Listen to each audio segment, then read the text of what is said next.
অল্প বয়সে ফ্যামিলির দায়িত্ব নেওয়া ছেলেগুলো বুঝতে পারে বাস্তবতা কি।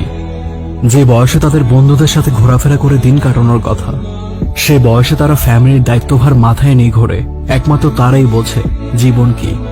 যে বয়সে ফুরফুরে মেজাজ নিয়ে ঘোরার কথা, সে বয়সে ফ্যামিলির চিন্তায় ডিপ্রেশনে ভোগে। যে ছেলেটা কষ্ট হবে বলে কখনো কাজ করেনি, আজ কাজ করতে করতে হাতের চামড়া খসে পড়ে যায়। যে ছেলের পকেটে টাকা শেষ হওয়ার আগেই বাবা পকেটে টাকা দিয়ে দিত, সেই ছেলে আজ তার পকেট খরচ সে নিজেই জোগায়। একটা সময় পর বুঝতে পারে ভাই বন্ধু কেউ পাশে থাকে না, মন খারাপ হলে তাদের পাশে কেউ থাকে না। অল্প বয়সের ফ্যামিলির দায়িত্ব নেওয়া ছেলেগুলোই দেখে পৃথিবীর মানুষের আসল রূপ।